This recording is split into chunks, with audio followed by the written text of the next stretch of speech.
Hi, I'm Kelly from BodyFit Solutions. I'm here with Jenny and Pete, who have graciously allowed us to speak with them today. And Jenny and Pete have been with us for several years. We were just chatting about how long that's actually been. It's been around 8 to 9 years, so a long time. And so I wanted to chat with them specifically because they've been on a journey with us as we've changed, and also you've been on a journey yourself in your fitness. And so I wanted to kind of share that experience that you guys have had. So just to kind of maybe give people background, before you started with BodyFit, what kind of stuff were you doing? Were you into exercise, and what made you decide to kind of come to us in the first place? I think I've always been into sport and fitness of some sort. And then when Jenny and I got together, we used to go gymming together in other centres. And then we were living in Bicester at the time, and then we moved to Witney, and then Jenny started to join your class from there. Yeah. And I just concentrated on squash as my main sport. And from there, weren't we? Yeah, so I joined for the Pilates initially. Yeah. So I had done Pilates, but I probably hadn't done it for about 5 years before I joined you. So I did your beginner's course. Yeah. Haven't looked back since, really, in respect to Pilates. But I do remember not really wanting to join for the fitness, because I think I was a bit intimidated by the fitness. Okay. I can't remember the names of the classes back then, but they were they sounded a bit scary when you were looking at Pilates classes. And I just remember having conversations with Stu about, well, do you think I could do like a fitness class? And he's like, yeah, of course you could. Anybody can do it. Come along. And did you remember that? Sorry, did you remember that transition where you were doing Pilates, and did you feel in yourself like, now I kind of need a little bit of fitness, or was it us kind of guiding you and saying, look, you're moving really well, now maybe it's time to go into fitness? Do you remember that process? Definitely the latter. Definitely the latter. Okay. So I've never been overly fussed about sort of fitness. You know, I don't play sports. I don't play team sports. You know, we sort of used to go to the gym, and we went to some, you know, relatively, I'm going to say posh gyms, you know, private gyms. Yeah. That became a very expensive spa because you'd go and do 20 minutes in the gym, and then you'd sit in the jacuzzi for half an hour. Yeah. So it was quite difficult to be motivated in that context. So I think you'd also started. We'd done some running, haven't we? We'd done running and things like that, and you'd had shin splints. Not fussed about running either. And you were getting to the stage where maybe, you know, different exercises weren't coping with your body wasn't coping with different exercises. Yeah. And I was finding that as well. So Jenny said when she came back from first few fitness classes, she used to come enthused with that fitness element to it, which was great. Awesome. And that sort of started to sort of resonate with me that maybe I ought to go to some form of class, because I've never been to classes before. And so whenever we go into a gym, it's always been either self-motivation or go with friends and things like that.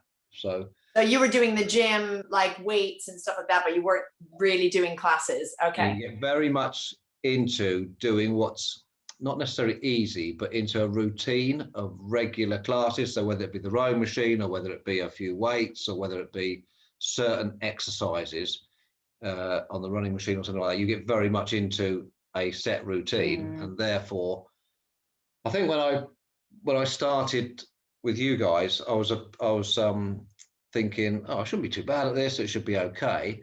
And although I was okay to join in at the classes, it was so obvious that certain muscle groups or certain elements of the body didn't function like they should do, and they were either over strong. I think you still say, you know, my front quads are much too strong compared with my hamstrings because of the exercises that I've done throughout the number of years. And it's taken, you know, the years that I've been with you guys to get to that stage of releasing some of the muscle groups and becoming more, I wouldn't say agile, that's too strong a word, but active or flexible. Flexible, that's a better word. You have, totally.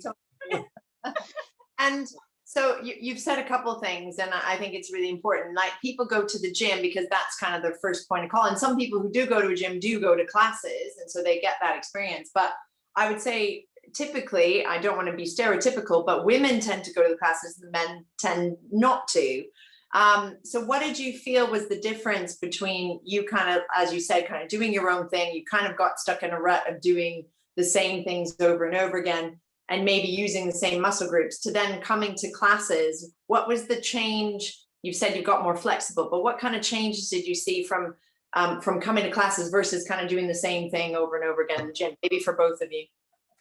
Yeah, I don't think you actually get in a rut, because you don't realize you're in that element of just doing the same exercises.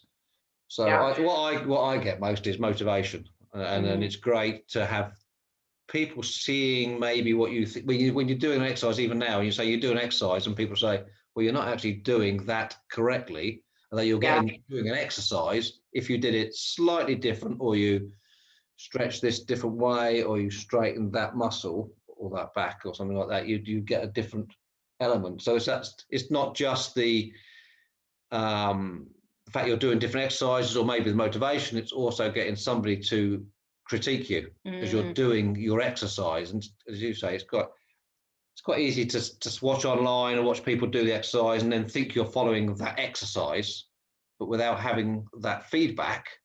Yeah. So there's plenty of online sort of motivation classes and exercises, and you can follow them, but nobody doing the two-way thing, or not many people doing the two-way thing.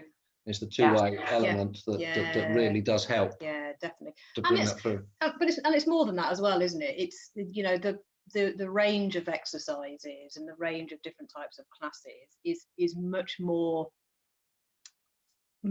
sort of akin to how we act in day-to-day life. You know, it's a bit like the sort of the twisting. We all do it, don't we? We all pick up things badly. You know, we know how we're supposed to carry heavy weights, but inevitably there are times when we don't. And actually mimicking that sort of move in a sort of your classes really helps to keep you, you know, injury free as you're sort of going through life, and especially as we get older as well. No one ever wants to admit they're getting older, but inevitably, you know, you run the risk of pulling something or damaging something in the most mundane of ways. It's just silly little things, like kneeling down and then getting up. Yeah, I can do that easier now at 56 than I could at 40. Yeah. You know, because my knees were playing up and hurting, and by doing exercises and then doing them in a different way and strengthening different muscles means that I can get up off the floor easier now than I could do in those sort of days. So when I'm doing work at home or that sort of stuff, like that, and generally at work, climbing around scaffolds and things, it's quite nice to have that bit of agility or muscle groups that are working correctly. And if you had kept going to the gym, do you think you would have got those changes that you've had? No. You would have kept up some form of fitness. You've been on the treadmill, on the rowing machine, and on the bike. Yeah. And that's probably it. And then, you know, I don't think we ever even went anywhere near the free weights in the gym. You know, it's all about the machines, isn't it? Because free weight, I mean, sort of 10 plus years ago, free weights in the gym were sort of the domain of, you know, men in vests standing in front of you, posing. So you went nowhere near them, to be honest with you. When I was younger. Oh, yeah. The days are gone, I'm afraid. The days are gone, Love it. I love it. Yeah. But I think that's true, that a lot of people actually don't have the confidence to go into the weights and know exactly what to do. And unless you have a personal trainer maybe in the gym that's showing you stuff. And it's so funny that I see you guys totally as, you know, fitness and Pilates people. Jenny, I wouldn't even thought that you had started in Pilates, because I just had in my head, because you've grown so much. And you know, Pete, you've done it the other way around. You've kind of come from the fitness and then realized that actually you needed more of the flexibility, and you've kind of come to Pilates. And Jenny, you've kind of come the other way. You had no intention of doing fitness, but now you're almost doing just as much fitness as Pilates, if not more. So you kind of said some stuff already, but what changes have you felt in yourself over the last few years? What changed to your body and your health and your well-being? My physical body has actually changed. Yeah. Do you remember? So because I was playing a regular game of squash you know, 2 or 3 times a week, my body was becoming very lopsided, and it was not scary, that's the wrong word, but it was becoming obvious in what muscle groups were growing and what muscle groups weren't growing. And even I said, this is becoming so lopsided. Well, you had no bicep on one arm and a bicep on the other arm. Yeah. And it was just crazy. I remember that. Yeah. And it had gone so far because in that way, from doing certain sports, that it was becoming obvious in my body shape. And now that has been corrected. Yeah, well, you're completely balanced up now, aren't you? Yes. So it's having that ability to actually use muscle groups that you don't normally use. Yeah. So, and I think in reality it maintains a level of fitness and sort of mobility. So, you know, over the last couple of years, it's just keeping us at that particular level. And gives you the ability to go out and, you know, go for a bike ride or go for a decent walk or do DIY around the house without actually feeling like it's too much of a strain. Yeah. So, you know, and if it's not for your classes, the reality is I, at the moment, lead a very sedentary lifestyle because I am working from home. You know, he goes out to work, so he's a bit better than me, but, you know, so 5 days a week, without exception, I am at home all the time, sitting in front of a laptop. And that's what a lot of people's lives are like. Exactly. Right now, it's very much that without having something to go and attend, whether it be on whatever, people will probably, you know, be in this situation for most of the day. Yeah. I want to go back a little bit to Pete. You had a little health scare a few years ago. And if you're happy to share that and how exercise has helped you kind of go beyond that. Yeah, so a few years ago, I had a heart problem, and it was as if my heart had switched off overnight. And within a day or so of it happening, or probably nearly was overnight, wasn't it? I cycled to work one morning, following morning, couldn't cycle to work. My heart had decided to only beat at 28 beats per minute. And so whenever I tried to exert that morning, just trying to work, I just couldn't get any breath. And I felt like, you know, I was sort of clamming up and really struggling. And then that weekend, so that was on the Thursday, the Friday morning, I had the problem. By Saturday or Sunday morning, I'd had a pacemaker put in. Wow. So, and they said the only way, because they said to go to hospital, the only way you're going home, Mr. Bealby, is if we put a pacemaker in you and get your heart back up to it's 50 or beating properly. So then I had the pacemaker put in, and it was a surprise then how quick they said you could get back to exercising. Yeah, they said after 4 weeks, you know, you should be straight exercising anyway straight away by getting moving about and doing things with your legs, and then moving your arms off after 4 to 6 weeks, and then getting back into full fitness on the top part by having some form of exercise after 8 weeks. And I think what it takes is, it doesn't take courage, but it takes you that sort of, to get the confidence back up. It takes you time to get the confidence back up that you can do exercise. And I think by coming to your classes and by Stuart understanding where I was and what I was doing, it was very much and that camaraderie you get from other people within the group. So you're not feeling as if you're going into a group where nobody knows what's happened to you. People know what's happened to you. You've got friends, colleagues, you know, an instructor or somebody there who's understanding what you're doing and what you can do and what you can't do, and then building you up without actually just focusing on what you're trying to do. So understanding maybe that, you know, your left arm is going to struggle for a while, so take exercises, do core exercises and do different exercises. And that gave me much more confidence as I came back into it. And within, you know, a few weeks, you're back into it and doing the exercises, and all of a sudden you can maybe switch off and just get on with what you should be doing. But I thought it was great. The feedback and the thoughts from you guys to get me back into doing it again. Yeah. So it worked really well, didn't it? A lot of it is about confidence, isn't it? Because I remember when you first came back, because you were only in hospital for 2 days, I think. You know, and silly things like changing the dressing on the wound, and it's not the biggest wound in the world. It was like an inch, 2 inches. Yeah. You know, but just the sort of the the fear of sort of changing the dressing to then actually, you know, a couple of months later you're in the gym and it's like nothing's happened. So it is just having that confidence, and you'd never get that in a gym. I mean, you wouldn't have gone back to a gym for months. No, not for months. Because you know, you'd have been like, oh well, I better not, just in case. Whereas at least in a group setting there is that support network around you. So and you do it with other people as well. I mean, Pete's not the only one to have health conditions. There are plenty of other people who've had, you know, operations or illnesses, and they're back to full fitness, and you know, it's like nothing's ever happened. So it's just all that time and space, isn't it? I think that's what's beautiful about the small group situation, is that you know everybody, we know everybody that comes in, and we can support you in the right way, whether it's you've got a knee injury or a shoulder issue. You know, even when you started, we knew that there was, you know, a difference in sides, or if you have a back pain. But as soon as you had that, I remember being not cautious, but you did go, oh, but we don't just want to push Pete, like he needs to build himself back up again. But now it's almost like it never happened in a way, and you're back to probably better fitness than maybe what you were even before that. Yes, definitely. Much more balanced, and I say so, and that sort of side. So it's been good. It's been really good, very good.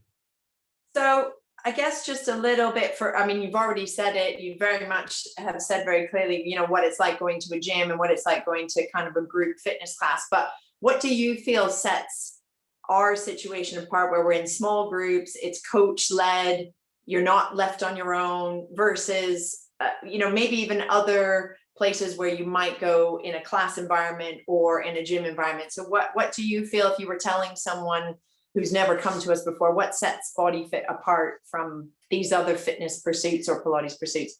Well, there are several things, aren't there? I think the first thing is the groups are small enough that you do actually get to know people.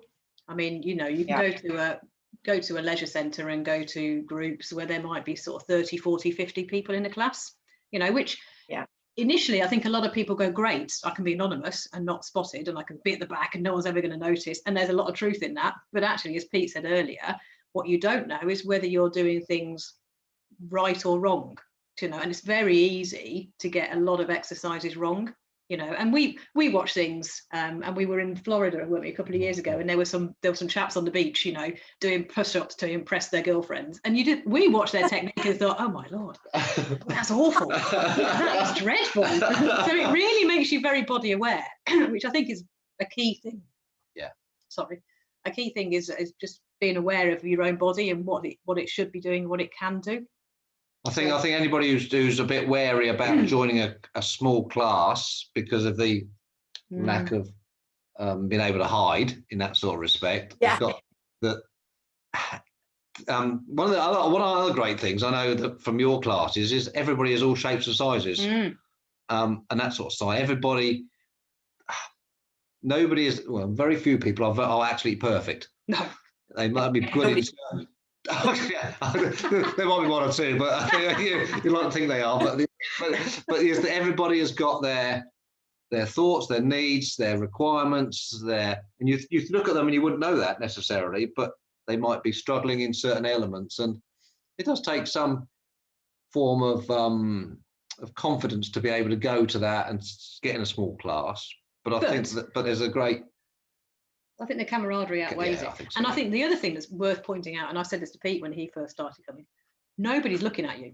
No, everybody's focused on what they're doing. Yeah. You know, nobody is actually looking around the class going, oh, what's everybody else doing? And I think you get a lot more of that in those big group classes, you know, in more smaller groups, because actually you've got to concentrate on what you're doing. You are concentrating on yourself. And it's very, very, very rare that you even look up to see what anybody else is doing. So, or compare. What I also found at the start when I first went to the classes was that, well, in my own mind, I had an idea that class might be like fame or like a regimented class that everybody knows the steps and everybody follows the same steps and does the dance class of aerobics. Yeah. So when Stuart's there explaining to do a certain exercise, and then the following week it's a different exercise, everybody's starting, not nearly afresh, but everybody's starting again. So you're not going into having to be week 9 of a a routine that everybody knows. Yeah. You know, those ideas of body attack or those sort of routines that everybody seems to get into. That was what worried me. And I don't know whether anybody is into that sort of, maybe they're not nowadays, but they don't wear their leg warmers and that sort of stuff. That's very legit. I think a lot of people have a perception of what group classes are like. Yeah. Instructor at the front, and some people know the step dance, you know, it's like step. I remember going to a step class and, you know, everybody was going this way and I'm going that way, and they had feet on, I have one foot on. And, you know, even like you said, body pump, I remember going to a body pump and people had been there for years. So they knew the tracks, they knew how many things they were doing, and you know, what am I doing here? But I think that's a very valid point, that probably a lot of people would feel intimidated by that class kind of environment. And I guess the difference is, for us, it's more like a group personal training rather than a group class, right? Yeah. But you might not get, you know, you probably don't advertise it that way, but that's probably a selling point for your elements, is that it is definitely bespoke. Yes. You know, and it's personal. Yeah. Whether it's a personal trainer or personal to you, but it's also a bespoke class, you know, and if certain, you know, you go to a certain class, and if certain people on that class aren't capable of doing certain exercises, it's very easy to change, to mold you guys. You know, you're not setting the ways that you've got this regimented routine to do the class. If the mood takes you or somebody's struggling, then the class changes, doesn't it, to suit everybody, and so that everybody feels inclusive. Yeah, absolutely. Yeah. Amazing. Thank you, guys. And it now we're online, so it's very different than being in the studio. We've had to kind of adapt. And so how has that experience been for you, you know, being online and the coaching being slightly different versus, you know, being in the studio? And what have you got from the online stuff that maybe you're surprised about? It's I mean, it has its limitations, doesn't it? And I think one of the big challenges is, you know, lack of equipment for a lot of people. So, and, you know, once you get over that hurdle, I think you can do a lot more on those online classes. We have limitations with ceiling height as well. Yeah. So that's always quite entertaining. But to be honest with you, if we didn't have those classes in 3 times a week, what would we do? Yeah. We wouldn't have any exercise. We wouldn't be doing anything. You know, you're barely allowed out of the house, really, are you, at the moment? So it's very difficult to get any exercise and any fitness in. So it actually keeps us motivated, the fact that, you know, the two of us generally do the same classes together. So we sort of self-motivate ourselves to a certain extent. But then equally, you know, you've got Stuart with his jokes on the other end. You've also got that interaction, haven't you? Yeah. By doing it via a Zoom class, you've definitely got that interaction. You know, you come on, you introduce it, you can talk to people, you can see people. Yeah. And although you're trying, you know, most of the time you're trying to do your exercises and teach at the same time, or tell us about what we're doing. There are those elements where you can switch around and you can critique us at the time. Yeah. Whereas I think if you were just doing following a video, a Joe Wicks or following a video, you're never going to get that. Yeah. You know, you can switch it off and come back to it and that sort of stuff, and it's never quite the same. Really, is it? It does. I think having the classes as being bookable, so actually you are booked onto a class as you would be in person. Yeah. I think that makes quite a big difference. You know, we were talking earlier and we said, if we'd actually come home from work and you go, oh, should we do a video tonight, and, you know, do an online video? Oh yeah, no, let's not be bothered. No, forget it. Yeah. But because we've got to be there at a certain time to log in and join the class, I think that makes a big difference. Yeah. I psychology, because there is now a plethora of videos available. Yeah. Right. And I think what we've heard from clients, then exactly what you're saying, is that it's that I'm still booked on the class at 6 o'clock. I have to turn up. Yeah. We say hello to you. We go, well, wait a minute, where are Jenny and Peter? If you weren't there, we'd be going, you know, why did they miss it tonight? As opposed to just turning on and playing a video where you might just go, forget it, I can't be bothered tonight. Yeah. It does make a difference. And hopefully we will be back into the studio. It looks like it's going to be May now. I know. We'll be there. We'll be there. I think, and maybe you can say that because you've had the experience in the studio and you've started to be more body aware, and you've started to balance yourself out, that do you find now that you're self-correcting yourself a little bit more now that Oh you're yeah, I'm very good at correcting. or correcting each other? Yeah, I still struggle with it, but I understand where I'm going wrong. But it becomes, you become more aware, don't you? Like you definitely. So I know where I've got to work on, and I know what I've got to try and do. But I actually ask or think about it, and yeah. I'm not as good as Jenny as that sort of understanding what my body's doing. But Oh, bless. You get in there. You get in there. Is there anything else that you guys kind of want to share or kind of finish off the interview with that will help people that aren't quite sure how to start, or have been in this lockdown situation and haven't done any exercise, or they've been out of the routine, maybe they were going to a gym? What would you say to kind of encourage them to maybe try something like our setup? I think, it's all about the motivation. If people are looking to get into any level of exercise, really, whether it be Pilates, whether it be more fitness, your classes are really, really good for that motivation. And I think that's what really would benefit people at home online, because without that motivation of a third party, i.e. you guys, it's very, very difficult to self-motivate yourself, as we've already said. So I think that's a big part of it, and the fact that the group sizes are small enough that, as you say, everybody, and actually you can get to build those relationships with people and understand what their goals are and what their aspirations are. I think that's a really big point, because I don't think anybody is really going to be able to self-motivate themselves to do fitness videos online. The DVDs you used to get, it's just not sustainable long term. You need that sort of interaction, that personal interaction, which you get with the live classes. If we can get back into the studios, and people can get back into the studios, I think what you offer there is a great sort of different type of class arrangement than the standard leisure centre class or the big sports centre 50, 60, 70, 80 people classes. But people could do that if they needed to as well, couldn't they? If they would like that. But once they get their technique right, they can go to those big classes, spin classes or things like that. But with more body awareness and more understanding themselves. Awesome. Thank you so much for your time, guys. I really, really appreciate it. You guys rock, and we love you very, very much. Thank you. Thank you very much.